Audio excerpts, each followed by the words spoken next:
In this video, you'll learn how to solve 5 classic buoyancy problems, with each problem getting more challenging. First, we'll look at a floating block that is partially submerged. A block of density rho b and volume v floats at rest in a fluid of density rho f. Find the fraction of the block's volume that is submerged. Our first step will be to draw and label our diagram. Next, we're going to choose our positive direction. We're going to choose up to be positive. Then we're going to draw our force diagram. There's gravity force pulling the block down, and we'll label that mg, and there's buoyant force pushing the block up, and we'll label that fb. Whenever we're working with buoyancy, it's really helpful to be able to relate between mass and density. Since density is mass divided by volume, mass is equal to rho times v. Since this block is not moving up or down, we can state that the net force in the y direction is equal to 0.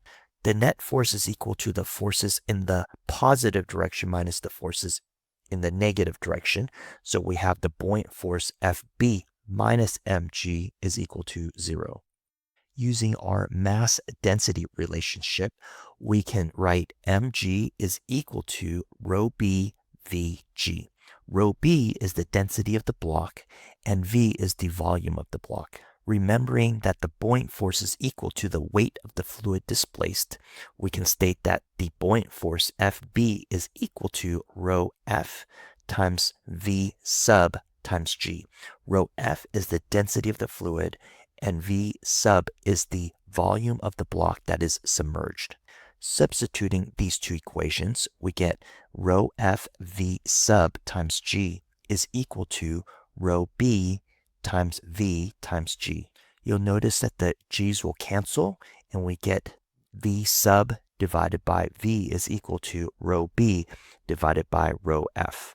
So this tells us that the fraction of the block's volume that is submerged is equal to rho b over rho f.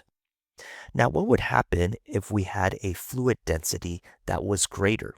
So if you had a fluid density that was greater, then the value on the left-hand side would be smaller, which means that the volume that is submerged would be less, which means that the block would float higher.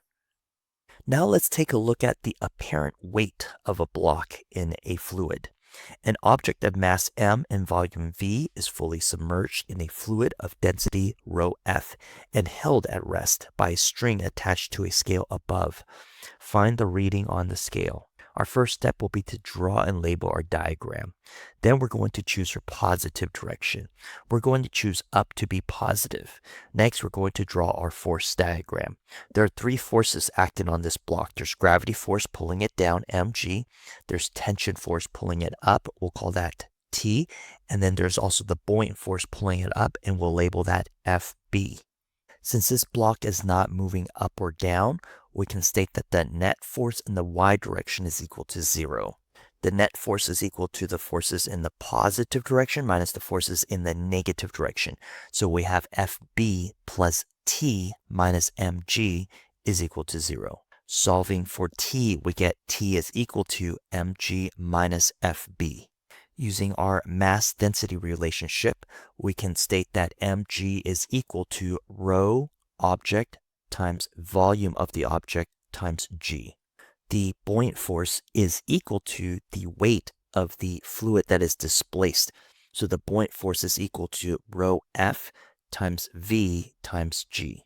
Substituting these equations, we get the tension force is equal to rho of the object times vg minus rho of the fluid times vg. We can simplify this by factoring out vg, and we get that the tension force is equal to vg times rho of the object minus rho of the fluid. Based on our results, how does the scale reading compare to the object's weight in air? So the object's weight in air is mg, while the scale reading is mg minus the buoyant force. So as you can see from our results, that the tension force or the scale reading is going to be smaller by an amount of Fb, or by an amount of rho f vg. Next, we're going to look at an object held underwater by a string. An object of density rho b and volume v is fully submerged in a fluid of density rho f. The object is held stationary by a string attached to the bottom of the container. Assume rho b is less than rho f, so the object tends to rise and the string must hold it down.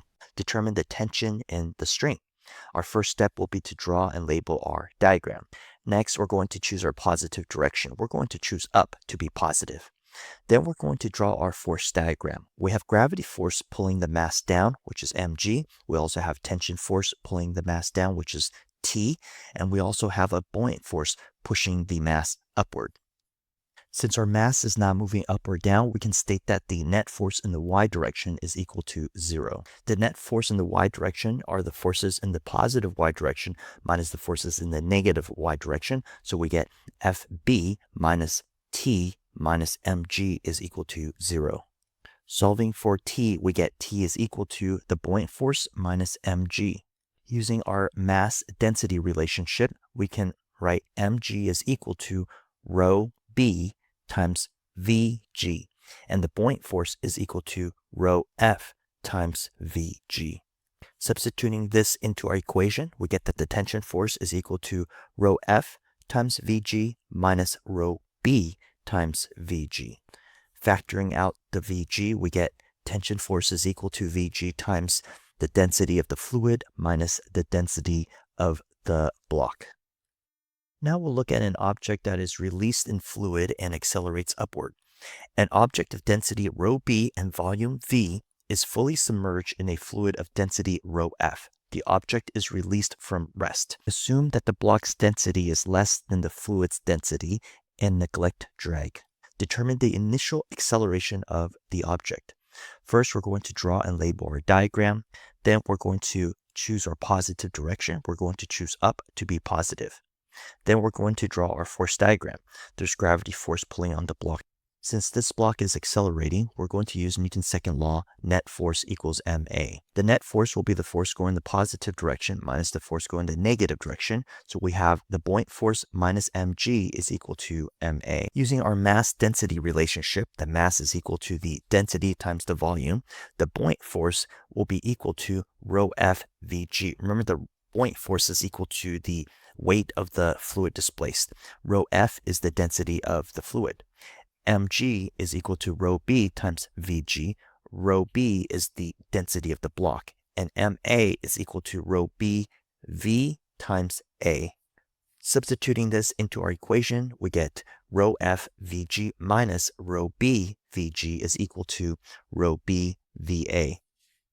Notice that the v's will cancel out, and that leaves us with that the acceleration is equal to rho f minus rho b times g divided by rho b. Now we're going to look at an object between two fluids. An object of density rho b and volume v is placed in a container with two immiscible fluids. This just means that the fluids don't mix. The top fluid has density rho 1 and the bottom fluid has a density rho 2, where rho 2 is greater than rho 1. The object floats partially in each fluid. Write an expression relating the volume submerged in each fluid. Our first step is to draw and label our diagram. Next, we're going to choose our positive direction. We're going to choose up to be positive. Then we're going to draw our force diagram. Gravity force is pulling down the block. We'll label that mg. We have buoyant force 1, which is the buoyant force from fluid 1 pushing it up, and buoyant force 2, which is the buoyant force exerted by fluid 2 pushing the block up. Since the block is not moving up or down, we can state that the net force in the y direction is equal to 0. The net force are the forces in the positive direction minus the forces in the negative direction, so we get Fb1 plus Fb2 minus mg equals 0. Using our mass density relationship, we can state that Fb1 is equal to rho 1 v1g. Rho 1 is the density of fluid 1, and V1 is the volume of the block that is submerged in fluid 1. Fb2 is equal to rho 2 V2g. Rho 2 is the density of fluid 2, and V2 is the volume of the block that is submerged in fluid 2. mg is equal to rho b Vg, and rho b is the density of the block. Substituting this into our equation, we get rho 1 V1g plus rho 2 V2g is equal to rho b Vg. Notice that the g's cancel out, and that leaves us with rho 1 V1 plus rho 2 V2 is equal to rho b times V. Notice that the volume of the block that is submerged in each fluid, if you add them up, gives you the volume of the total block. So we can also state that V1 plus V2 is equal to V. Now I want to think about whether or not this block will be submerged more in fluid 1 or more in fluid 2. And how does the density affect that? So let's do a thought experiment. Imagine this block had a density of rho 1. Then you could see that this block would only be in the top fluid. If this block had a density of rho 2, then this block would be submerged only in the bottom fluid. But if this block had a density somewhere in between rho 1 and rho 2, then it would be partially submerged in fluid 1 and partially submerged in fluid 2. If the block had a density closer to rho 1, more of the block's volume would be in fluid 1.